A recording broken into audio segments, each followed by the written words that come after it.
전능하사 천지를 만드신 하나님 아버지를 내가 믿사오며 그 외아들 우리 주 예수 그리스도를 믿사오니 이는 성령으로 잉태하사 동정녀 마리아에게 나시고 본디오 빌라도에게 고난을 받으사 십자가에 못 박혀 죽으시고 장사한 지 사흘 만에 죽은 자 가운데서 다시 살아나시며 하늘에 오르사 전능하신 하나님 우편에 앉아 계시다가 저리로서 산자와 죽은 자를 심판하러 오시리라. 성령을 믿사오며 거룩한 공예와 성도가 서로 교통하는 것과 죄를 사하여 주시는 것과 몸이 다시 사는 것과 영원히 사는 것을 믿사옵나이다. 아멘. 찬송가 183장입니다. 찬송 183장입니다. 빈들의 마른 풀같이 시들은 나의 영혼, 주님이 약속한 성령 간절히 기다리네. 가물어 메마른 땅에 단비를 내리시듯 성령의 단비를 부어 새 생명 주옵소서. 반가운 빗소리 들려 산천이 춤을 추네. 봄비로 내리는 성령 내게도 주옵소서.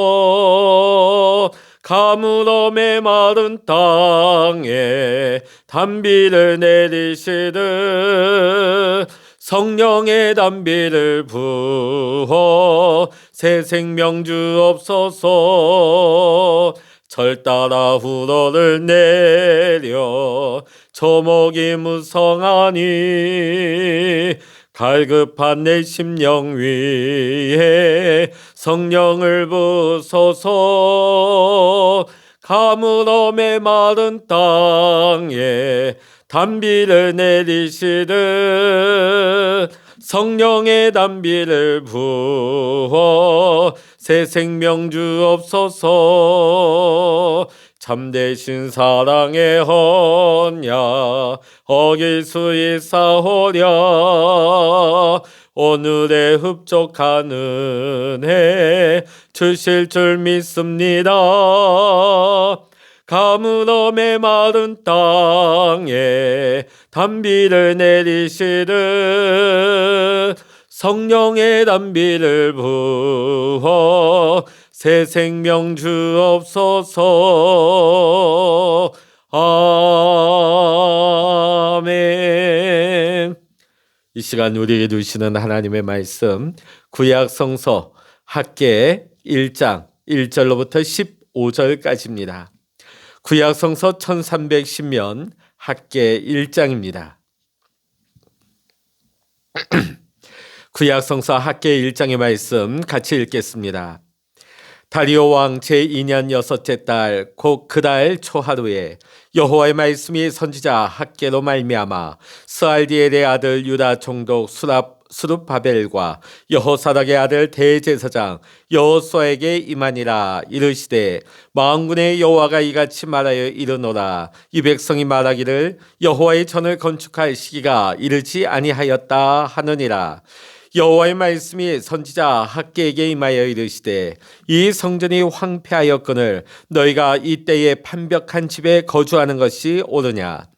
그러므로 이제 만군의 여호와가 이같이 말하노니 너희는 너희의 행위를 살필지니라. 너희가 많이 뿌릴지라도 수확이 적으며 먹을지라도 배부르지 못하며 마실지라도 흡족하지 못하며 입어도 따뜻하지 못하며 일꾼이 삭슬 받아도 그것을 구멍 뚫어진 전대의 넣음이 되느니라. 만군의 여호와가 말하노니 너희는 자기의 행위를 살필지니라. 너희는 산에 올라가서 나무를 가져다가 성전을 건축하라. 그리하면 내가 그것으로 말미암아 기뻐하고 또 영광을 얻으리라. 여호와가 말하였느니라. 너희가 많은 것을 팔았으나 도리어 적었고 너희가 그것을 집으로 가져갔으나 내가 풀어버렸느니라. 나 만군의 여호와가 말하노라. 이것이 무슨 까닭이냐? 내 집은 황폐하였을 때 너희는 각각 자기의 집을 짓기 위하여 빨랐습니다. 그러므로 너희로 말미암아 하늘은 이슬을 그쳤고 땅은 산물을 그쳤으며 내가 이 땅과 산과 곡물과 새 포도주와 기름과 땅의 모든 소산과 사람과 가축과 손으로 수고하는 모든 일에 한재를 들게 하였느니라. 스알디엘의 아들 수룹바벨과 여호사닥의 아들 대제사장 요수아와 남은 모든 백성이 그들의 하나님 여호와의 목소리와 선지자 학개의 말을 들었으니 이는 그들의 하나님 여호와께서 그를 보내셨습니다. 백성이 다 여호와를 경외하며 그때 여호와의 사자 학개가 여호와의 위임을 받아 백성에게 말하여 이르되 여호와가 말하노니 내가 너희와 함께하노라 하니라. 여호와께서 스알디엘의 아들 유다 총독 수룹바벨의 마음과 여호사닥의 아들 대제사장 여호수아의 마음과 남은 모든 백성의 마음을 감동시키심에 그들이 와서 만군의 여호와 그들의 하나님의 전공사를 하였으니 그때는 다리오 왕 제2년 여섯째 달 24일이었더라. 아멘. 할렐루야. 오늘도 함께 기도하시는 우리 사랑하는 모든 믿음의 성도 여러분에게 여러분의 삶과 여러분의 가정과 여러분의 일터 위에 오늘도 하나님의 크신 은혜와 평강의 축복이 또 기도 응답의 축복이 여러분과 함께 하시기를 주의 이름으로 간절히 축원합니다. 오늘 우리는 학개서를 이제 읽기 시작합니다. 이 학개라는 뜻은 축제, 절기 그런 뜻을 가지고 있습니다. 그리고 이 학개서는 2장으로 구성이 되어 있습니다. 주전 586년에 유다 왕국이 바벨론에 의해서 완전히 무너지고 남은 자는 포로로 끌려가서 수십 년 동안 고달프고 서글픈 삶을 살아야만 했습니다. 그리고 수십 년의 고통의 세월이 지나고 바벨론 제국이 무너지고 페르시아 제국이 세워졌습니다. 그 페르시아 제국의 고레스 왕이 등극하자마자 유다 백성들이 이제는 고국으로 돌아가도 좋다는 칙령을 내리게 되죠. 그것이 주전 538년의 일이 되어집니다. 그 이듬해 수룹바벨이 주도하여서 약 50년 만에 5만 명의 사람이 돌아오게 되어집니다. 그때의 감격이 시편 126편 1절의 말씀으로 표현되어 있습니다. 여호와께서 시온의 포도를 돌려보내실 때에 우리가 꿈꾸는 것 같았도다. 정말 꿈 같은 일이 어느 날 갑자기 일어나게 된 것이죠. 저는 이 말씀을 보면서 우리 남과 북의 통일도 이와 같은 역사로 일어나야 될 줄로 믿습니다. 어느 날 갑자기 하나님의 때 하나님의 방법으로 우리가 전혀 예기치 못한 순간에 통일이 이루어질 때 우리가 정말 꿈꾸는 것 같다. 저와 여러분 우리 모든 성도님들의 생전에 이러한 찬양을 고백할 수 있는 날이 올 수 있기를 주의 이름으로 간절히 축원합니다. 바벨론에서 돌아온 백성들은 감격 가운데서 무너진 성전을 다시 세우기 시작합니다. 자, 그런데 사마리아 사람들이 찾아와서 자신들도 이 성전 건축에 참여하게 하게 해달라고 하죠. 자, 그런데 수룹바벨과 지도자들은 이 사마리아인들의 제안을 거절합니다.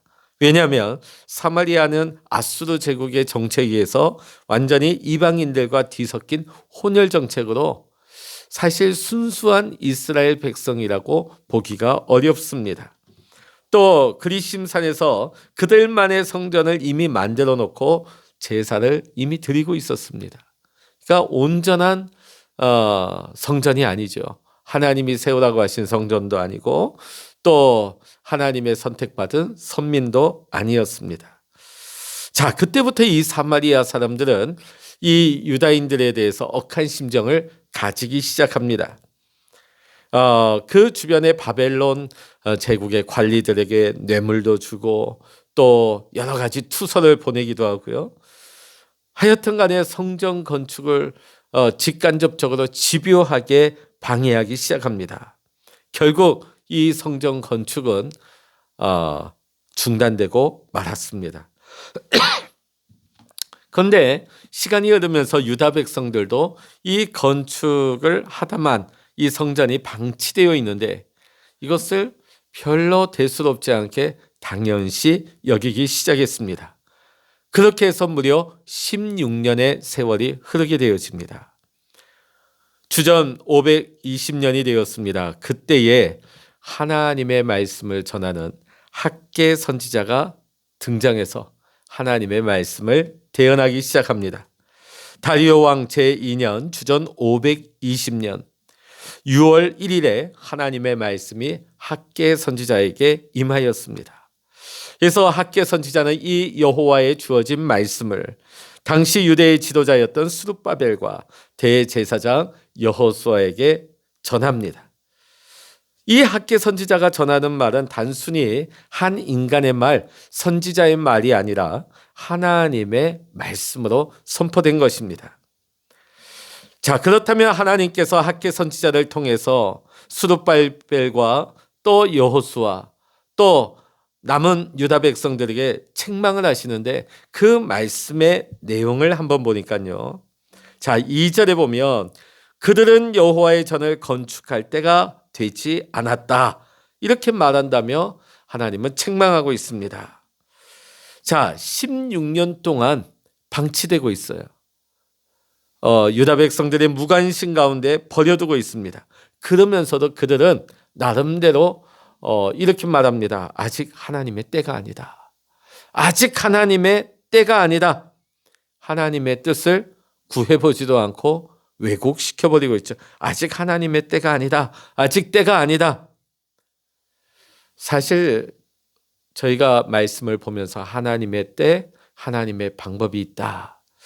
제가 이 말씀을 여러 번 전해드렸던 것 같습니다. 그런데 우리의 삶 속에서 보면 우리가 무관심 가운데 우리가 방치하는 가운데 이 말씀을 왜곡해서 사용할 때가 많이 있습니다. 내가 하지 않는 일 가운데 하나님의 때가 아니라는 거죠. 아직 그 때가 되지 않았다. 나름대로 명분을 부여합니다. 이유가 있다는 거예요. 왜? 하나님의 때가 되지 않았으니까. 하나님이 얼마나 속상하셨는지 유다 백성을 평상시에는 내 백성이라고 말씀하셨는데 오늘 말씀 가운데 2절의 말씀 보면 내 백성이 아니라 이 백성. 하나님이 너무 속이 상하셨습니다. 정말 유다 백성들이 도저히 여력이 되지 않아서 성전 건축을 하지 못한 것일까요?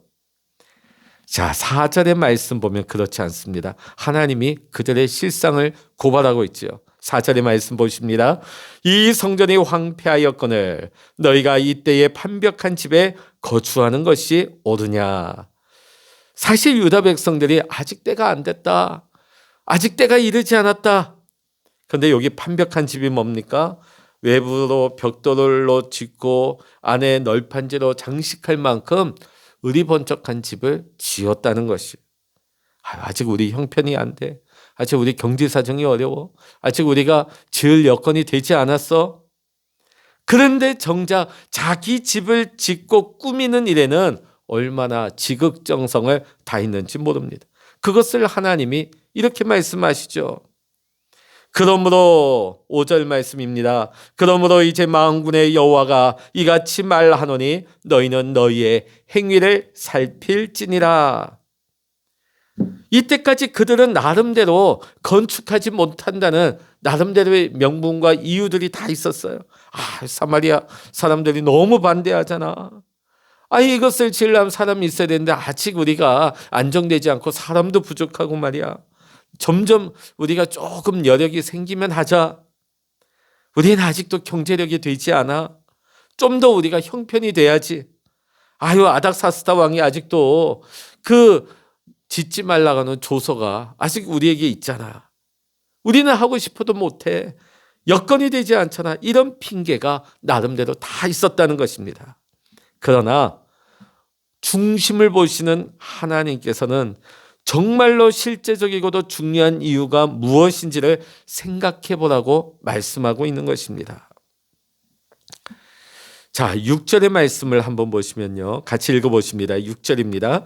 너희가 많이 뿌릴지라도 수확이 적으며 먹을지라도 배부르지 못하며 마실지라도 흡족하지 못하며 입어도 따뜻하지 못하며 일꾼이 삭슬 받아도 그것을 구멍 뚫어진 전대에 넣음이 되느니라. 자, 오늘 포로에서 돌아온 사람들은 더 부요하고 더 편안한 삶을 살기 위해서 씨앗을 아주 많이 뿌립니다. 농사를 짓는데도요, 엄청난 투자를 합니다. 또 많이 먹습니다. 그리고 많이 마십니다. 그런데 어찌된 영문인지 많이 투자하고 뿌리는데도 거두는 것이 너무나 적어요. 많이 먹기는 하는데 배부르지가 않아요. 많이 마시는데도 갈증이 해결되지 않습니다. 옷을 껴입어도 따뜻하지가 않고 열심히 일해서 돈을 받는 것 같은데 어찌된 영문인지 다 빠져나가고 모이는 것이 없습니다. 한마디로 우리 말에 의하면 밑 빠진 독에 물 붓기다. 그럼에도 그들은 도대체 왜 이런 일들이 일어나는지 이유를 몰랐습니다. 그런데 하나님께서 말씀하시죠.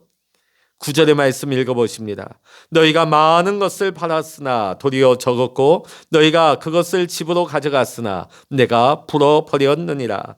나 만군의 여호와가 말하노라. 이것이 무슨 까닭이냐. 내 집은 황폐하였을 때 너희는 각각 자기의 집을 짓기 위하여 빨랐습니다.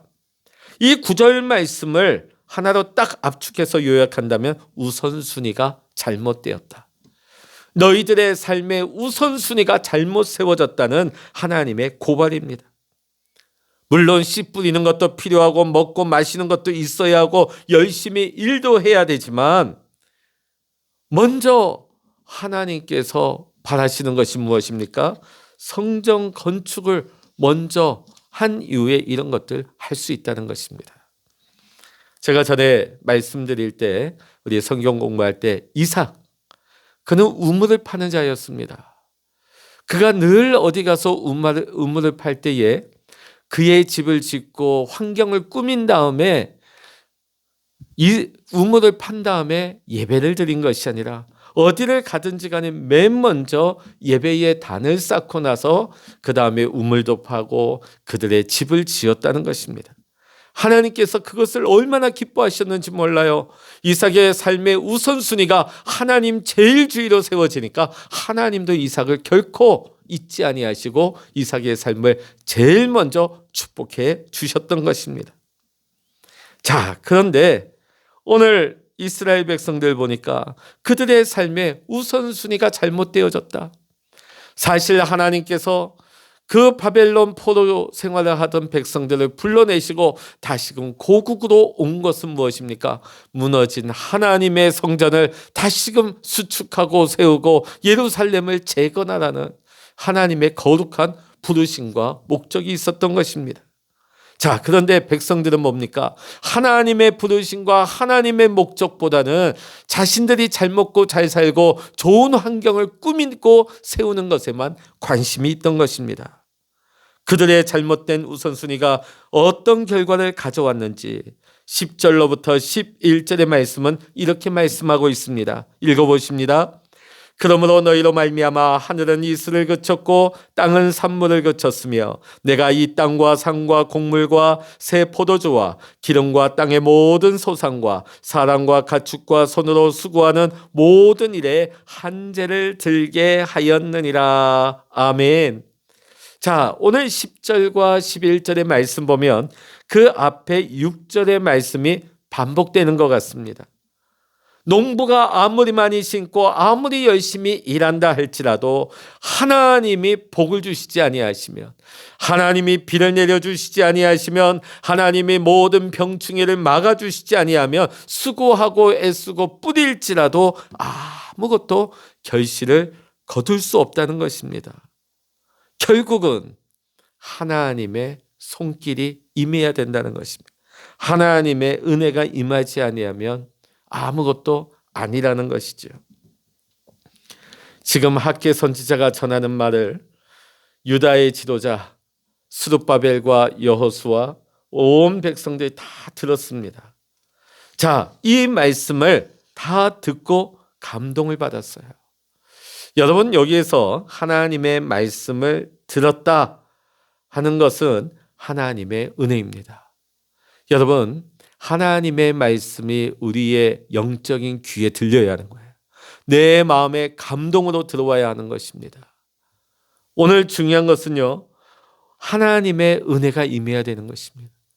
오늘 스룹바벨과 여호수아 또 백성들의 마음속에 하나님의 말씀이 들릴 수 있었던 것, 그들의 마음이 감동될 수 있었던 것은 하나님의 은혜였다는 것입니다. 오늘 사랑하는 성도 여러분, 오늘 우리는 2023년에 우리가 구해야 할 것입니다. 하나님, 우리에게 하나님의 은혜를 베풀어 주시옵소서. 하나님의 말씀이 들려오게 하시고 그 말씀이 내 마음을 강타하게 하시며 그 말씀 붙잡고 기도할 때 하나님의 뜻이, 하나님의 계획이, 하나님의 역사가 우리 교회와 우리의 삶, 우리 모든 상황 가운데 나타나게 하여 주시옵소서. 하나님의 은혜를 구할 수 있는 저와 여러분 모두가 될 수 있기를 주의 이름으로 간절히 축원합니다. 하나님의 말씀을 들었습니다. 하나님의 말씀에 감동을 받았습니다. 그 다음에 어떤 일이 일어났습니까? 14절 15절 보면 그들이 와서 만군의 여호와 그들의 하나님의 전공사를 하였으니 그때는 왕 다리오 왕 제2년 여섯째 달 24일이었더라. 학개 선지자가 말씀을 전한 것은 다리오 왕 2년 6월 초하루 6월 1일입니다. 자, 그런데 성전 지을 준비를 다 끝낸 것이 6월 24일입니다. 16년 동안 멈추어졌던 공사 현장, 이거를 단 24일 만에 준비를 다 했다는 것은 얼마나 온 백성의 한마음 한뜻으로 전심전력을 다했는가를 우리는 볼 수가 있는 것입니다. 16년 동안 마음이 흐려지고 마음이 떠나니까 이 핑계 저 핑계 대면서 아직 때가 되지 않았다고 손사래를 치던 그들 아니었습니까? 그러나 하나님의 은혜가 임하고 하나님의 말씀을 듣고 하나님의 말씀에 감동을 받기 시작하니까 그들이 24일 만에 성전 건축할 준비를 끝내게 되어집니다. 사랑하는 성도 여러분, 오늘 우리가 이 학개서를 읽으면서 오늘 목사님이 이 학개서 가지고 성전 건축을 왜 강조하시나? 아니에요. 사실 한때는 우리 한국교회도 성전 건축이 각 교회가 경쟁적으로 성전을 새로 짓고 더 높이 짓고 웅장하게 짓고 화려하게 짓고 성전 건축의 붐이일 때가 있었습니다. 그런데 이제는 성전 건축이 붐이일 때가 아닙니다. 사도 바울은 우리가 하나님의 성전이라고 했습니다. 혹시 우리의 삶에 성전이 지어지다가 중단된 부분은 없습니까?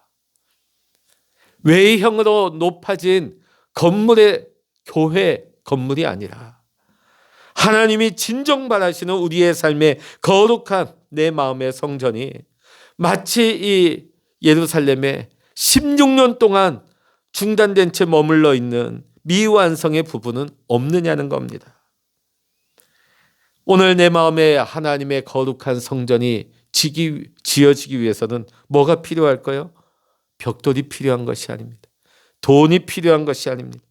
거룩함으로 구별되는 것입니다. 거룩함으로 구별됨으로 말미암아 내 삶 속에 하나님이 바라시는 거룩한 성전, 구별된 성전이 내 마음 속에 세워질 줄로 믿습니다.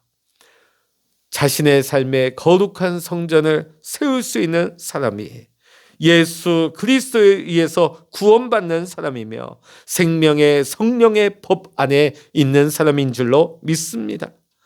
오늘 그 사람이야말로 오늘을 살아가는 진정한 신앙인이요 신앙의 개혁자가 되는 것입니다. 오늘 사랑하는 성도 여러분, 오늘 이 하루도 주님 안에서 함께 아름답게 지어져 가시는, 오늘도 내 안에 하나님의 거룩한 성전이 세워질 수 있는 거룩하고 복된 날이 될 수 있기를 이 시간 주의 이름으로 간절히 축원합니다. 기도하십니다. 할렐루야. 하나님께서는 바벨론 포로 생활하던 유다 백성들을 하나님의 거룩한 성전을 세우시고자 그들을 해방시켜 주셨습니다. 그러나 그들은 여러 가지 어려운 상황을 핑계로 16년 동안 하나님의 성전 짓기를 멈추어 버렸습니다. 그러면서도 그들은 이렇게 말했습니다. 하나님의 때가 되지 않았다고. 아직 여건이 되지 않는다고, 어렵다고. 그러나 정작 그들의 삶과 그들의 가정을 일구는 데는 얼마나 지극정성을 다했는지 모릅니다. 하나님, 오늘 이 모습이 우리의 모습은 아닙니까? 우리의 삶의 우선순위에서 하나님은 뒤로 밀려나 버리고 우리의 삶에 내가 바라고 원하는 내 삶을 세우는 일에만 우리가 전심전력 다하고 있지 않습니까? 그러면서 하나님의 일을 하려고 하면 하나님의 때가 아니라고 우리는 손사래를 치며 고개를 절레절레 젓지 않았습니까? 하나님, 오늘 하나님의 말씀이 들려올 때, 하나님의 말씀이 감동될 때, 하나님의 은혜가 임하게 될 때 그들이 비로소 멈추어졌던 하나님의 성전을 다시금 회복하는 것을 보게 되어집니다. 하나님, 올 한 해 우리에게 하나님의 은혜가 임하게 하여 주시옵소서. 멈추어진 내 안에 하나님의 거룩한 성전 짓기를 하나님 다시금 우리가 시작하게 하시고, 하나님 묶여진 내 손과 발을 풀어주시고, 하나님 은혜와 감동을 허락하여 주셔서 하나님이 우리에게 맡겨주신 귀하고 거룩한 사명 잘 감당하여서 하나님의 뜻이 내 순종의 삶을 통하여, 믿음의 삶을 통하여 오늘도 하나님의 뜻이 아름답게 세워질 수 있는, 순종함으로 하나님의 은총을 누릴 수 있는 우리의 삶이 되게 하여 주시옵소서. 오늘도 우리 안에 하나님의 거룩한 성전이 세워지는 아름답고 복된 귀한 삶이 되기를 간절히 소망하오며 우리 주 예수 그리스도의 이름으로 간절히 기도하옵나이다. 아멘. 찬양하라 내 영혼아, 찬양하라 내 영혼아, 내 속에 있는 것들아 다 찬양하라. 기도하라 내 영혼아, 기도하라 내 영혼아, 내 속에 있는 것들아 다 기도하라. 주여, 일창을 합심하여 기도하십니다. 주여,